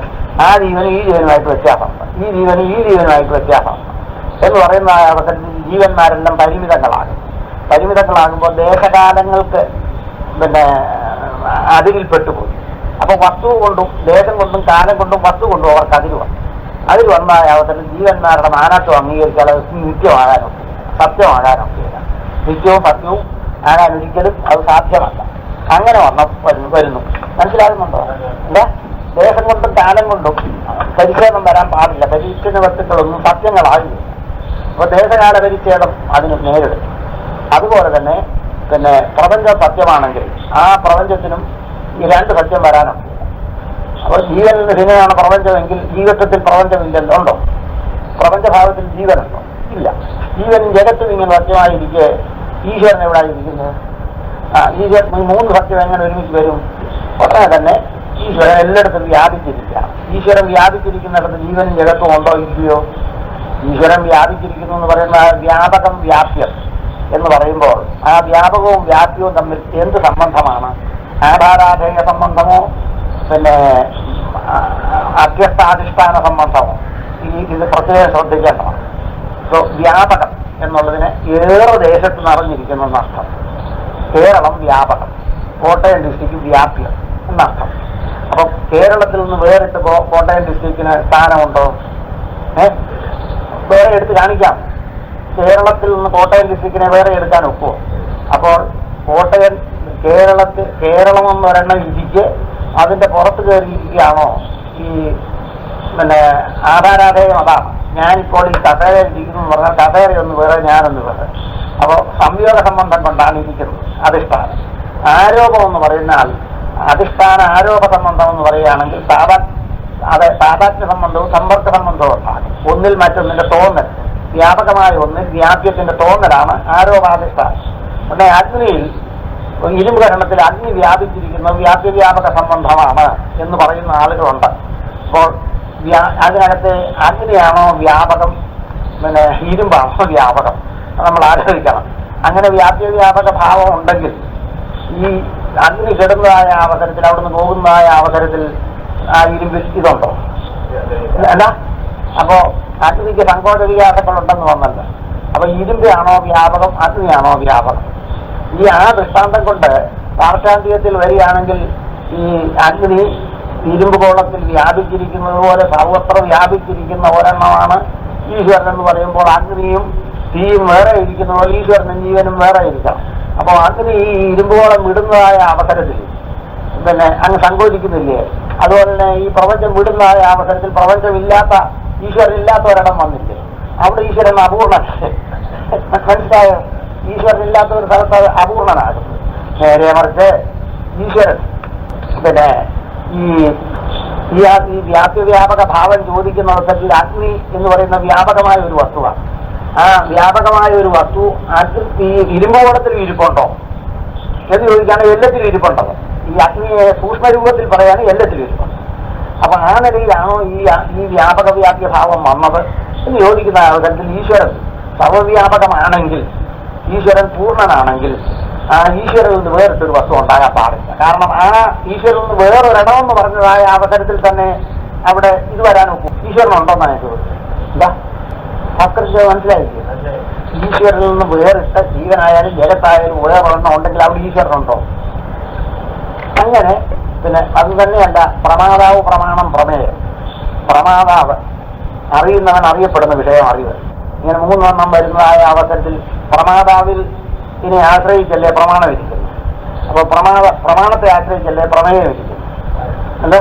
അപ്പൊ മൂഢമായ പ്രമാണം കൊണ്ട് ഉണ്ടാകുന്നത് മൂഢമല്ല അതായിരിക്കാനും, നമ്മുടെ ധാരണയെപ്പറ്റി സംബന്ധിച്ചിടത്തോളം അങ്ങനെ അല്ലാതിരിക്കാനും. ആ നിലയിൽ നമ്മൾ ആകെപ്പാട് ചിന്തിക്കുന്ന അവസരത്തിൽ വ്യാവഹാരികമായ അനുമാനം പിന്നെ അനുവാദമാണ് ഈ ദ്വൈതം എന്ന് വരുന്നത്. തന്നെയല്ല, ഈ ദ്വൈതത്തിൽ തന്നെ ഉപാദാന കാരണം അണുക്കളാണെന്ന് ന്യായവൈശേഷികന്മാരും പ്രകൃതി പുരുഷനാണെന്ന് പിന്നെ പ്രകൃതിയാണെന്ന് സാഖ്യയോഗികളും മായയാണെന്ന് വേദാന്തികളും പറയും. മായ, ആ മായ ഈ പിന്നെ ദയാനന്ദ സരസ്വതി ഈ സാഖ്യന്റെയും യോഗിയുടെയും കൂടെ മായയെ നൈയായികന്റെ ഈശ്വരനെയും, അതായത് ഈശ്വരൻ നിമിത്ത കാരണമായി ഈശ്വരനെ എടുത്ത് പുതിയൊരു ഉണ്ടാക്കാം. അതിനാണ് ഇത് വെച്ചിരിക്കുന്നത്. പഠിച്ചവർക്കെ അറിയാവും. നൈയായിക മതത്തിലെ ജീവഭാവത്തെയും ന്യായവൈശേഷിക മതത്തിലെ ജീവനെ ലക്ഷണം എടുത്തു. ജീവലക്ഷണം എടുത്ത് സുഖദേശാദികളോടുകൂടിയതാണ് ജീവൻ. ഈശ്വരനും അവിടുത്തെ ജീവനെയാണ് എടുത്തത്. ജീവനെ എടുത്തു കഴിഞ്ഞിട്ട് പ്രകൃതി എന്ന് പറയുന്നത് ഈ സാഖ്യന്റെ പ്രകൃതിയാണ്. അതെ, അങ്ങനെ എടുത്തൊരു പുതിയ മതമാണ് അദ്ദേഹം ഉണ്ടാക്കിയിരിക്കുന്നത്. അപ്പൊ അദ്ദേഹം പറയും എന്താ പ്രകൃതിയും പുരുഷനും ഈശ്വരനും രണ്ടാ. പ്രകൃതി ഈ പ്രപഞ്ചത്തിന്റെ ഉപാദാന കാരണം പ്രകൃതി, ഈശ്വരൻ നിമിത്ത കാരണം. അദ്ദേഹത്തിന്റെ അഭിപ്രായ പ്രകാരമാണ് ഈശ്വരൻ നിമിത്ത കാരണമാണ്. അപ്പോ ഈ പിന്നെ ജീവന്മാരെല്ലാം പ്രത്യേകമാണ്. ജീവന്മാരുള്ളത് പ്രത്യേകമാണ് ഇരിക്കുന്നത്. അങ്ങനെ ഒരു പ്രളയം മുതൽ മറ്റൊരു പ്രളയം വരെയുള്ള കഥയാണ് അദ്ദേഹം ഇതിനകത്ത് പ്രതിപാദിക്കുന്നത്. ഈശ്വരൻ പൂർണ്ണമാണ്. വ്യാപക ഭാവേനയാണ് ഇരിക്കുന്നത്. മൂന്നെണ്ണം സത്യമാണെങ്കിൽ ഈ മൂന്നെന്ന് പറയുന്നതായ അവസരത്തിൽ അവ സത്യമാകുന്ന അവസരത്തിൽ മൂന്നെങ്ങനെ ഇരിക്കും? എവിടെ കയറി ഇരിക്കുന്ന ഈ മൂന്നെന്ന് പറയുന്ന അവസരത്തിൽ സംഖ്യ വന്നിരിക്കും. പൃഥക്ഭാവം വന്നാൽ സത്യമായ ആ മൂന്നെണ്ണം എങ്ങനെ ഇരിക്കും? ഇപ്പൊ മൂന്നെണ്ണത്തെ അംഗീകരിക്കുകയാണെങ്കിൽ നാലാമതൊരെണ്ണത്തെ കൂടെ അംഗീകരിക്കട്ടെ, അല്ലേ? അല്ലെങ്കിൽ ഒന്നിൽ രണ്ടെണ്ണം കച്ചിതമാകണം. ഇതല്ലാതെ മൂന്നും കൂടെ ഇവിടെ ജീവൻ ഇവിടെ ഈശ്വരൻ അതാണ് വ്യാപക ഭാവമോട് ദൃഷ്ടാന്തം പറയുന്നത്. വ്യാപക ഭാവം ദൃഷ്ടാന്തം വരുന്ന ആ വ്യാപ്യവും വ്യാപകവും തമ്മിൽ എന്ത് സംബന്ധമാണുള്ളത്? വ്യാപ്യം സർവ്വവ്യാപകം ആണെങ്കിൽ സർവ്വവ്യാപകമായ വ്യാപകത്തിൽ വ്യാപ്യം കച്ചിതമാകാൻ സ്വതന്ത്ര സത്ത ഇല്ലാത്തതുകൊണ്ട് ഈ മിഥ്യ എന്ന് പറഞ്ഞാൽ ഇല്ലാത്തതാണെന്നാണ് വ്യാഖ്യാനിക്കുന്നത്. അങ്ങനെ വേദാന്തികൾ അംഗീകരിച്ചിട്ടില്ല. മിഥ്യ എന്ന് വെച്ചാൽ ബാധിക്കപ്പെടുന്നതെന്നേ അർത്ഥമുള്ളൂ. സ്വതന്ത്രമായി നിൽക്കാത്തത് ഏതോ അതാണ് മിഥ്യ. അതായത് സാമാന്യക്കാരെ ഇങ്ങോട്ട് വിളിച്ചു വരുത്തി ഇതൊന്നും ഇല്ലാത്തതാണെന്ന് വേദാന്തി പറഞ്ഞു എന്നാണ് പറയുന്നത്. അങ്ങനെ ഒരിക്കലും വേദാന്തി വ്യാവഹാരിക സത്തയെ സംബന്ധിച്ചുകൊണ്ടാണ് വേദാന്ത വ്യവഹാരം.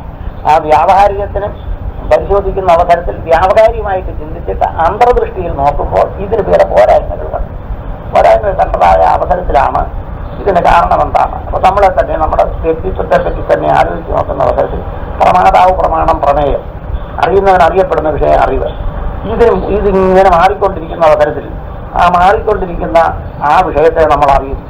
അങ്ങനെ പ്രമാതാവിനെയും പ്രമാണത്തെയും പ്രമേയത്തെയും അറിയുന്നു. അതുപോലെ തന്നെ ജാഗ്രത, സ്വപ്നം, സുഷുപ്തി ഈ വ്യവസ്ഥകളെല്ലാം അറിയുന്നു.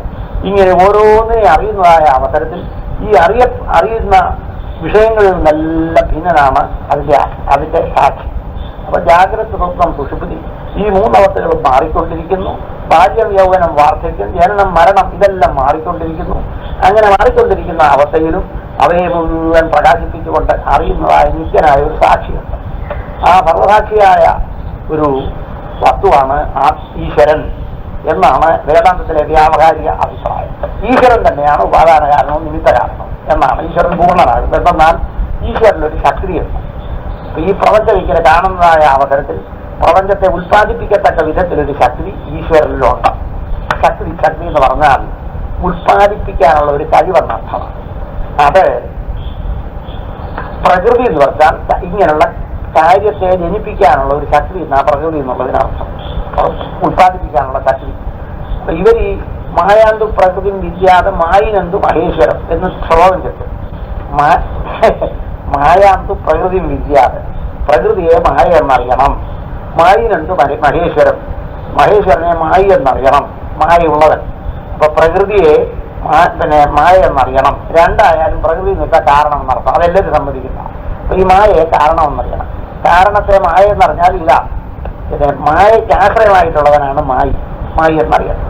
സത്യ അവയവഭൂതയിസ്തു വ്യാപ്തം സർവം ഇതം ജഗത്. സത്യ എന്നുള്ളതിന് പിന്നെ മായ ഫീലിംഗ് ആണ്, ഇതറിയാവായി പറഞ്ഞത്. അപ്പോൾ സത്യ അവയവഭൂതയിസ്തു വ്യാപ്തം സർവം ഇതം ജഗത്, അതിന്റെ അവയവഭൂതമാണ് ഈ കാണുന്നതെല്ലാം തന്നെ. അപ്പൊ ഈശ്വരന്റെ മായാശക്തി കൊണ്ടാണ് ഇത് മുഴുവൻ ഉണ്ടായിരിക്കുന്നതെന്നുള്ളത് പിന്നീടുള്ള ശ്ലോകത്തെക്കുറിച്ച് ചിന്തിക്കാം. തന്നെയല്ല, ഈ ശ്വേതാക്ഷരോപനിഷത്ത് തുടങ്ങുന്നത് തന്നെ ഓം ബ്രഹ്മവാദിനോ വദന്തി കിം കാരണം ബ്രഹ്മബുധത്മജാതാ ദൈവാമകേന പദം പ്രതിഷ്ഠ അധിഷ്ഠിതേന സുഖേതരേഷു. ഈ ബ്രഹ്മവാദികൾ തമ്മിൽ ചർച്ച ചെയ്യുന്നതായിട്ടാണ് ശ്വേതാക്ഷരൻ ഉപനിഷത്ത് അവതരിപ്പിക്കുന്നത്. കിം കാരണം ബ്രഹ്മ, ഇതിനെന്താ കാരണം? ബ്രഹ്മമാണോ? ഇതെവിടെ നിന്നുണ്ടായി? ഈ നാനാതരത്തിൽ നമ്മൾ ഏതുകൊണ്ടാണ് ജീവിക്കുന്നത്? സുഖദുഃഖങ്ങളുടെ അനുഭവം നമുക്ക് എങ്ങനെ ഉണ്ടാകുന്നു? ഈ ലോകത്തിന്റെ വ്യവസ്ഥകളൊക്കെ ഏത് വിധത്തിലാകുന്നു എന്നെല്ലാം അങ്ങോട്ട് ഋഷികൾ ചിന്തിച്ചിട്ട് കാല, ഇതിനെല്ലാം കാരണം കാലമാണോ, സ്വഭാവ, അഥവാ ഇത് ഈ കാണുന്നതെല്ലാം ഇതിന്റെ സ്വഭാവമാണോ, നിയതി, അത് വല്ല നിയമത്തിലും ഇടപെട്ട് ഈ പ്രകൃതിയുടെ നിയമത്തിൽ ഇടപെട്ടിരിക്കുന്നതാണോ, കാലസ്വഭാവോ നിയമം യാദൃശ്യമായിട്ട് വന്നതാണോ, കാലസ്വഭാവോ നിയതി എതിർച്ച ഭൂതാനി, അതുപോലെ പൃഥ്വി അപ്പ തേജസ് വായു ആകാശം ഇതെല്ലാം കൂടാണോ ഈ കാണുന്ന പ്രപഞ്ചത്തിന് കാരണം? യോനി പുരുഷൈതി, അഥവാ ജീവൻ തന്നെയാണോ ഈ പ്രപഞ്ചത്തിന് കാരണം എന്ന് ചിന്തിച്ചിട്ട് ജീവനല്ല, കാരണം ജീവൻ പരതന്ത്രനാണ് എന്ന് പറഞ്ഞ് ഇതിനെപ്പറ്റി അങ്ങോട്ട് ചിന്തിച്ചിട്ട് ധ്യാനയോഗാനുഗത അവശ്യൻ ദേവാത്മശക്തി സുഗുണീർനിഗൂഢം താനി ആ ഋഷീശ്വരന്മാർ ധ്യാനയോഗാനുഗത അവശ്യൻ, ധ്യാനയോഗം കൊണ്ട് അവർ കണ്ടുപിടിച്ചു ദേവാത്മശക്തിയും സുഗുണൈർ നിഗൂഢം. അപ്പോ ദേവന്റെ ഈശ്വരന്റെ ശക്തിയാണ്, ശക്തിയോട് കൂടിയ അതാണ് ഈ പ്രപഞ്ചത്തിന് കാരണം. ഈശ്വരന്റെ ശക്തിയുമാണ് ഇതിന്റെ കാരണമെന്ന് കണ്ടുപിടിച്ചു. യക്കാരണാനി നിഹിതാനി താനി, അത് തന്നെയാണ് ഈ കാരണത്തിനെല്ലാം ഏകമായ ഒരു വസ്തുവാണ് ഈശ്വര ശക്തിയുമാണ് പ്രപഞ്ചത്തിന് ഉപാദാന കാരണവും നിമിത്ത കാരണവും. ശക്തനിൽ നിന്ന് ഭിന്നമായി ശക്തി വേറിട്ടിരിക്കുന്നില്ല. ദാഹക ശക്തി എപ്രകാരമാണോ പിന്നെ അഗ്നിയിൽ നിന്ന് വേറിട്ടിരിക്കാത്തതുപോലെ, സ്പർശശക്തി എപ്രകാരമാണോ വായുവിൽ നിന്ന് വേറിട്ടിരിക്കാത്തതുപോലെ, പ്രവാഹശക്തി എപ്രകാരമാണോ ജലത്തിൽ നിന്ന് വേർതിരിക്കാത്തതുപോലെ, അതുപോലെ ഈശ്വരനിലുള്ള ഒരു ശക്തിയാണ് ഈ പ്രകൃതി. ആ പ്രകൃതിക്ക് ഈ പിന്നെ നമ്മുടെ യുക്തിക്ക് ചിന്തിക്കാൻ നിവൃത്തിയില്ലാത്ത വിധത്തിൽ അചിന്ത്യമായ പൊരുത്തമില്ലാതെ അഘടിത ഘടനാ പടീയതി, പൊരുത്തമില്ലാത്തടത്ത് പൊരുത്തമുണ്ടെന്ന് തോന്നിക്കത്തക്ക വിധത്തിൽ സൃഷ്ടിക്കാനുള്ള ഒരു ചാതുര്യം കൊണ്ട് അതിന് മായ എന്ന് പറയും. ഈശ്വര സ്വരൂപത്തിന്റെ ഈശ്വരന്റെ ശക്തിയാണ് മായ. ശക്തി എന്ന് പറഞ്ഞാൽ കാര്യത്തെ ഉത്പാദിപ്പിക്കാനുള്ള ശക്തിയാണ്. കാര്യോ കാരണവാദത്തിൽ കാരണത്തിൽ നിന്ന് ഭിന്നമായി കാര്യമേ ഇല്ലെന്ന് ബോധിക്കുമ്പോൾ ഈ ശക്തി പോലും കാരണസ്വരൂപമായ ബ്രഹ്മമാണെന്ന് നമുക്ക് മനസ്സിലാക്കാൻ സാധിക്കും. ആ നിലയിൽ അധിഷ്ഠാനമായ ബ്രഹ്മസ്വരൂപത്തെ അറിയുന്ന അവസരത്തിൽ ഈ മായ പ്രകൃതി എന്നുള്ള വ്യവഹാരം പോലും ഉണ്ടാകുന്നില്ല. അങ്ങനെ നിത്യവും പൂർണ്ണവുമായിരിക്കുന്ന ഈ പിന്നെ ബ്രഹ്മസ്വരൂപമാണ് സത്യവും നിത്യവും പൂർണ്ണവുമായിട്ടുള്ളതെന്ന് അദ്വൈതികൾ സ്ഥാപിക്കും. എന്നാൽ ഈ തോന്നലെന്ത് കൊണ്ടുവന്നു എന്നാണ് പിന്നെ ചോദിക്കുന്നത്. ഈ തോന്നലെന്ത് നിങ്ങൾ സമ്മതിക്കുന്നതായ അവസരത്തിൽ ആ തോന്നൽ അജ്ഞാനം കൊണ്ടല്ല, ജ്ഞാനം കൊണ്ടുണ്ടാകും. അപ്പൊ അജ്ഞാനം ഇവിടെ നിങ്ങളിൽ ആര് കാണുന്നു അയാളിലാണ് അജ്ഞാനം. ഇങ്ങനെയുള്ള നാനാതരത്തിൽ കാണിച്ച ഈ ഭ്രമം എന്തുകൊണ്ട് ഭ്രമം ഉണ്ടായി എന്ന് ചോദിക്കാൻ പാടില്ല. കാരണം എന്തുകൊണ്ടാണെന്ന് അറിയാൻ പാടില്ലാത്തപ്പോഴാണ് ഈ ഭ്രമം ഉണ്ടാകുന്നത്. ഭ്രമം എന്ന് വെച്ചാൽ കാര്യകാരണ ബന്ധമില്ലാത്ത തോന്നലാണ്. അത് ജ്ഞാനം കൊണ്ട് മാറുന്നതും ഇന്ന പ്രകാരമൊന്നും അറിയാൻ പാടില്ലാത്തതുമായ ഒരെണ്ണമാണ്.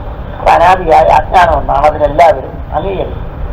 അങ്ങനെയുള്ള ഉയർന്ന വിഷയങ്ങളെക്കുറിച്ച് ഉൽപ്പത്തിവാദം, പരിണാമവാദം, നിവർത്തവാദം ഇങ്ങനെയുള്ള വാദഗതികളെയെല്ലാം സ്ഥാപിച്ച് എല്ലാറ്റിനും ആശ്രയമായി എല്ലാ തരത്തിലുമുള്ള ലൗകിക വ്യവഹാരത്തിൽ പറഞ്ഞ എല്ലാ തരത്തിലും സർവ്വവ്യാപകമായി സച്ചിദാനന്ദ സ്വരൂപനായ ഒരു ഈശ്വരനുണ്ടെന്നും ആ ഈശ്വരന്റെ മായാശക്തി കൊണ്ടാണ് നാനാതരത്തിലുള്ള ഈ ലോകം നിലകൊള്ളുന്നതെന്നും ഈശ്വരനെ അംഗീകരിച്ചുകൊണ്ട് തന്നെയാണ് പറയുന്നത്. വ്യാവഹാരിക ദൃഷ്ടിയിൽ കാണുന്ന ഈശ്വരൻ പോലും പൂർണ്ണനും ഏകനുമാണ്. ആ ഈശ്വരന്റെ പ്രതിബിംബങ്ങളാണ് ജീവന്മാരെന്നാണ് ഈ ലൗകിക വ്യവഹാരത്തിൽ പോലും പറഞ്ഞിരിക്കുന്നത്. അതുകൊണ്ട് ഈ പ്രപഞ്ചവും പ്രകൃതിയും ഈശ്വരന് ഭിന്നമായി സത്യവുമായി സ്വതന്ത്രമാണെന്ന് പറഞ്ഞു കഴിഞ്ഞാൽ ഈശ്വരൻ പരിമിതനും നശ്വരനുമായി പോകും. അങ്ങനെ ഏകനും പൂർണ്ണമായ ഒരു ഈശ്വരനുണ്ടെന്നും ആ ഈശ്വരൻ എന്നും ഉള്ളതുകൊണ്ട് സത്താണെന്നും ചിത്താണെന്നും ആനന്ദമാണെന്നും പൂർണ്ണനാണ്. അങ്ങനെയുള്ള ഈശ്വരനെ ഉപാസിക്കുകയാണ് ജീവന്റെ ലക്ഷ്യമെന്നും ദ്വൈതഭാവത്തിൽ പറയാം. അപ്പോൾ ഈശ്വരനെ ഉപാസിക്കുക, അങ്ങനെ ഉപാസനാകാന്ഡത്തെക്കുറിച്ച് പറയുമ്പോൾ ഈശ്വരാകാരമായി മനസ്സ് പരിണമിക്കുന്നതായ അവസരത്തിൽ മനസ്സിന്റെ മാലിന്യങ്ങളെല്ലാം മാറും. അപ്പോൾ നമ്മുടെ മനസ്സിൽ ശുദ്ധമായ തത്വഗുണം വർദ്ധിക്കും. തത്വഗുണം വർദ്ധിക്കുന്നതായ അവസരത്തിൽ സച്ചിദാനന്ദ സ്വരൂപനായിരിക്കുന്ന ഈശ്വരൻ അവസ്ഥാപ്രയസാക്ഷി രൂപത്തിലാണ് പ്രകാശിക്കുന്നതെന്നും ഈശ്വര സർവഭൂതാനാം വൃത്തേകത്തിനധിഷ്ഠതി സാമയൻ സർവഭൂതാനി യന്ത്രാരൂഢാനി മായ ഈശ്വര സർവഭൂതാനാം വൃത്തേകത്തിനധിഷ്ഠതി. അല്ലയോ അർജുന, ഈശ്വരൻ സർവ്വജീവജാലങ്ങളുടെയും ഹൃദയത്തിൽ എന്ന് വെച്ചാൽ ഹൃദയത്തിൽ കൂടാണ് പ്രകാശിക്കുന്നത്. അവിടെ കയറി കസരയിട്ടിരിക്കുക എന്നല്ല അർത്ഥം. സർവ്വവ്യാപകമായിരിക്കുന്ന ഈശ്വര ചൈതന്യം ശുദ്ധമായി ഉപാസന കൊണ്ടും സൽക്കർമ്മം കൊണ്ടും നിർമ്മലമായി തീർന്ന മനസ്സിലാണ് പ്രകാശിക്കുന്നത്. അങ്ങനെ ഈശ്വര സർവഭൂതാനാം മൃതയെ ചേർത്തിനധിഷ്ഠതി. ആ ഈശ്വരന്റെ ശക്തി കൊണ്ടാണ് ഈ ലോകം ഇങ്ങനെ നടന്നുകൊണ്ടിരിക്കുന്നത്. അതുകൊണ്ട് ഈശ്വരനെ ശരണം പ്രാപിച്ചാൽ സർവവിധത്തിലുള്ള ദുഃഖങ്ങളും മാറുന്നു. സമേവ ശരണം ഗച്ഛ സർവഭാവേന ഭാരത. അല്ലയോ ഭാരത, അതുകൊണ്ട് ആ ഈശ്വരനെ തന്നെ ശരണം പ്രാപിക്കണം. അങ്ങനെ ശരണം പ്രാപിച്ചെങ്കിൽ മാത്രമേ എല്ലാവിധത്തിലുള്ള ദുഃഖങ്ങളും നീങ്ങിയുള്ളൂ. ഈശ്വരനെ തന്റെ രക്ഷിതാവായിട്ട് സ്വീകരിക്കാം. അങ്ങനെ സ്വീകരിച്ച് ഈശ്വരൻ എപ്പോഴും എനിക്ക് അനുകൂലമാണെന്ന് ഭാവന ചെയ്യുക. പ്രതികൂലം അല്ലാതെ ഒരിക്കലും പ്രതികൂലമായിരിക്കുന്നില്ലെന്ന് വിചാരിക്കുക. ഈശ്വരൻ എന്നെ എപ്പോഴും രക്ഷിക്കുക എന്ന് സങ്കല്പിക്കുക. ഈശ്വരനെ തന്റെ രക്ഷിതാവായി വരിക്കുക. നമ്മെ തന്നെ ഈശ്വരനിൽ സമർപ്പിക്കുക. ഇങ്ങനെയുള്ള ശരണാഗതി കൊണ്ട് മനസ്സ് അന്ധകരണം ശുദ്ധമായി കഴിയുന്നതായ അവസരത്തിൽ അങ്ങനെയുള്ള ഭക്തന് ഈശ്വരൻ്റെതാണ് ഞാനെന്നൊരു ബുദ്ധിയുണ്ടാകും. അപ്പോൾ ഈശ്വരൻ്റെയാണ് ഞാൻ. കുറെ കഴിയുന്ന ആ ഭക്തി വർദ്ധിച്ചു കഴിയുമ്പോൾ എന്റെയാണ് ഈശ്വരൻ എന്നുള്ള ബുദ്ധിയുണ്ടാകും. അവസാനത്തിൽ ഞാനും ഈശ്വരനും ഒന്നാണെന്നുള്ള ബുദ്ധിയുണ്ടാകും. ഇതാണ് വേദാന്തത്തിലെ ദ്വൈതമാർഗം. അതായത് വ്യാവഹാരികമായ ദ്വൈതം. അവിടെ ഈശ്വരനുണ്ട്, ജീവനുണ്ട്, ജഡത്വം. ഇത് വേദാന്തത്തിലെ ദ്വൈതം. അദ്വൈതത്തിലെ ദ്വൈതം എന്നർത്ഥം. അതെ, അങ്ങനെ നിൽക്കുകയാണ്. ഇനി അദ്വൈത ഭാവത്തിലേക്ക് ഇവിടം പരിശോധിച്ചിട്ടാണ് അദ്വൈത ഭാവത്തിലേക്ക് പോകുന്നത്. അപ്പോൾ ഉപാസനാമാർഗം വേദാന്തികൾ അംഗീകരിക്കുന്നു. വ്യാവഹാരികമായി പ്രപഞ്ചം അംഗീകരിക്കുമ്പോൾ ഈ പ്രപഞ്ചത്തിലൊരു ഈശ്വരനുണ്ട്. പക്ഷെ ആ ഈശ്വരൻ പൂർണ്ണമാണ്. ആ ഈശ്വരൻ, പൂർണ്ണനായ ഈശ്വരൻ തന്റെ മായാശക്തി കൊണ്ട് ജഗത്തിനെയും ഉണ്ടാക്കും. ആ ജഗത്തിൽ ഈശ്വരന്റെ പ്രതിബിംബങ്ങളാണ് ജീവന്മാർ. ആ ജീവന്മാര് ഈ അന്ധകരണത്തിൽ പ്രതിഫലിക്കുന്നതാണ്. അപ്പൊ ഒരേ ഒരു സൂര്യൻ തന്നെ അനേക തരത്തിൽ ഉപാധികളിൽ പ്രകാശിക്കുന്ന പോലെ ഈശ്വര ചൈതന്യം തന്നെ നാനാതരത്തിൽ പ്രകാശിക്കുകയാണ് ചെയ്യുന്നത്. എപ്പോഴാണോ ഉപാധി നശിക്കുമ്പോൾ പ്രതിബിംബം ബിംബമായി തീരുന്നത്, അതുപോലെ ഈശ്വരോപാസന കൊണ്ട് ഈശ്വരാകാരമായി മനസ്സ് പരിണമിക്കുമ്പോൾ ആ ജീവൻ ഈശ്വരനോട് ഐക്യപ്പെടും. അങ്ങനെ ജീവേശ്വര ഐക്യമാണ് ഈ അദ്വൈതത്തിലെ ദ്വൈതത്തിന്റെ ഇത്. മനസ്സിലായല്ലോ?